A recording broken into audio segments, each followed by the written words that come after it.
Reciban un cordial saludo. Les habla nuevamente el profesor Gerardo Barrantes Pérez, profesor de español de 10º grado. Vamos a estar trabajando la última guía del mes de agosto del 24 al 31. Ahí les dejé en la guía un video que pueden estar viendo para entender un poco el tema. Si tienen acceso a internet, pueden ahí buscarlo. Indicaciones o preguntas para autoevaluarse. ¿Tuve alguna dificultad para realizar la actividad planteada? ¿Cómo la solucioné? Etcétera, etcétera. Vamos a ir al anexo. La tejedora de palabras de Rima de Balbona. Aquí viene el texto. Como pueden ver, deben leerlo. Es un texto relativamente corto. Vamos a ir directamente al análisis. Análisis de la lectura. Simbolismos presentes en el cuento. Intertextualidad en el cuento. Es bastante clara la intertextualidad que se presenta en el cuento, pues se nos muestra a la bruja Circe, hechicera, reina poderosa de la solitaria isla Eea, a donde llegaron los que intentaban regresar a su hogar después de 10 años de guerra, los griegos compañeros de Odiseo. Entonces entendamos como intertexto la relación que tienen dos textos. Normalmente un texto hace referencia o lo hace a uno pensar en otro texto. A eso le llamamos intertextualidad. Cuando un texto se refiere a otro texto, nos hace pensar en otro texto. Circe es una diosa griega que es muy ágil en herborista y medicina, con la cual ella embruja o hechiza a los hombres que llegan a su isla Eea, donde ella los convierte en animales. En la Odisea, Ulises, Odiseo, llega con su embarcación a la isla Eea, donde le dice a la mitad de la tripulación que vayan a buscar alimentos y agua. Circe, al verlos, los invita a un banquete. Después que ellos comieron, los convierte en cerdos. Bueno, en diferentes animales, pero uno de ellos, los cerdos. En el texto de Balbona se nos presenta nuevamente Circe. Recuerden que el referente es la Odisea donde aparece Circe. Ahora, en el texto de Balbona se nos presenta nuevamente Circe como la profesora Thompson, quien está detrás de sus estudiantes para convertirlos en animales. De alguna manera, Circe manipula a los hombres que llegaban a su palacio con sus seductoras palabras, al igual que lo hace con sus compañeros, con los compañeros de Odiseo. Aún no logra hacerlo con Ulises, pues se libra gracias al Moli que le había dado otro dios. De igual manera, se queda con ella un año, disfrutando de la compañía y seducción de la tentadora Circe. Algo que nos introduce en el intertexto desde el inicio es el prólogo que incluye la autora, antes de comenzar con la lectura del cuento.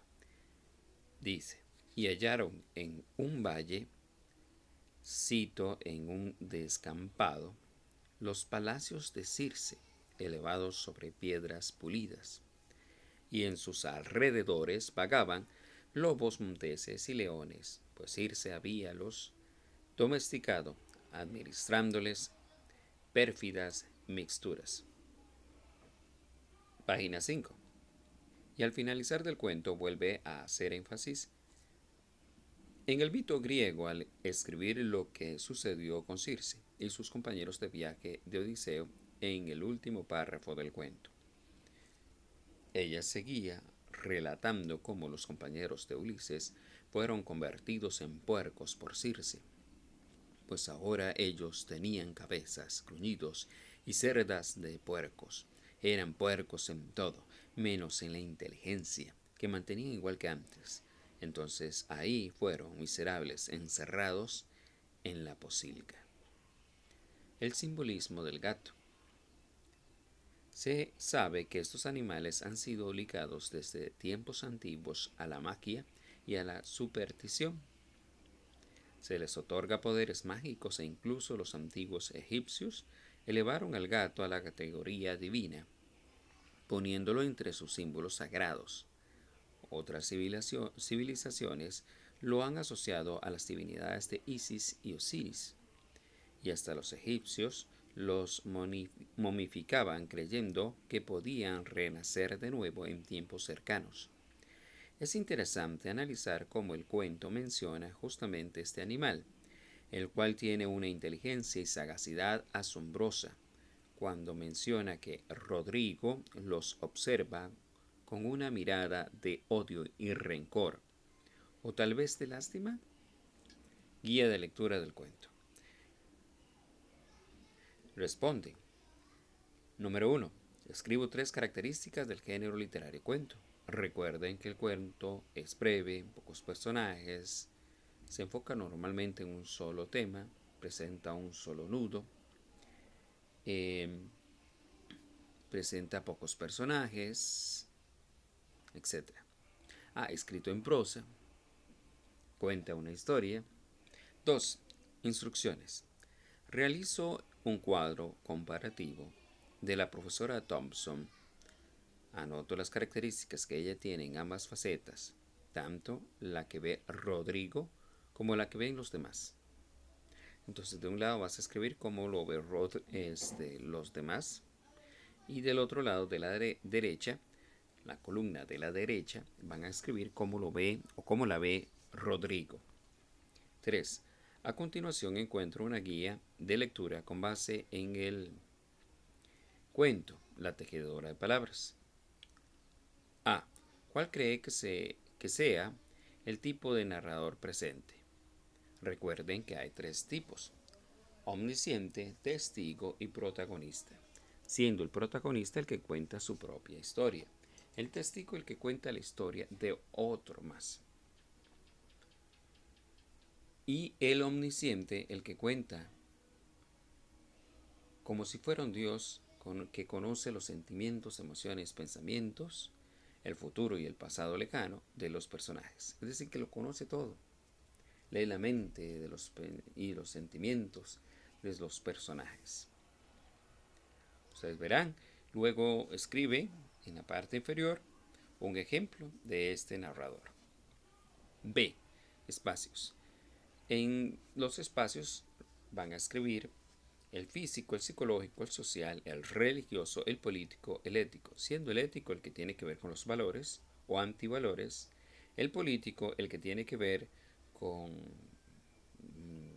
actividades o actitudes políticas o políticas que se realicen, el religioso que tenga que ver con ceremonias o actos o pensamientos o costumbres religiosas, el social que tenga que ver con la relación que tienen en comunidad los personajes, el psicológico que tenga que ver con los ambientes emocionales que vivan los personajes, y el físico con el lugar en el que se encuentran. Puede ser una casa, puede ser una ciudad, puede ser un país, qué sé yo. C. Personajes. Anoto las características del personaje principal. Recuerden que el personaje principal es el al que le acontecen y de quien se cuenta la historia. D. ¿Cuál creo que sea la idea principal del cuento? Escriben la idea que crean. ¿De qué manera hechiza la profesora a Rodrigo? ¿Con quién la compara la narradora? F. ¿Qué le escribe ella a Rodrigo en sus tareas de clase? ¿Con cuál héroe griego lo compara? G. ¿A qué le atribuye la desaparición de Rodrigo? Leo la siguiente definición. Sirenas. Las sirenas son un tipo de criatura que encontramos en la antigua mitología griega. Habitualmente se describe a las sirenas como criaturas bellas pero peligrosas. En la mitología griega, las sirenas eran conocidas por seducir a los marineros con sus dulces voces, y al actuar así los arrastraban hacia la muerte. H. Explique por qué la profesora es una combinación de Circe, sirenas y gato. Según la lectura Explique cómo era el carácter de Rodrigo. J. Realice un breve cuento en el que ponga de manifiesto lo aprendido en el relato de rima de Valbona y el relato de Circe. Invente una Circe moderna, quien, a través de engaños y manipulaciones, captura a los hombres y los encadena de por vida. Esta parte la puede realizar en el cuaderno o la desarrolla en una hoja aparte y la anexa a esta guía. Bueno, sería el análisis. Luego viene la parte de autorregulación. No olviden responder, por favor. Y luego la autoevaluación también que deben responder. Que tengan una bella semana. Saludos.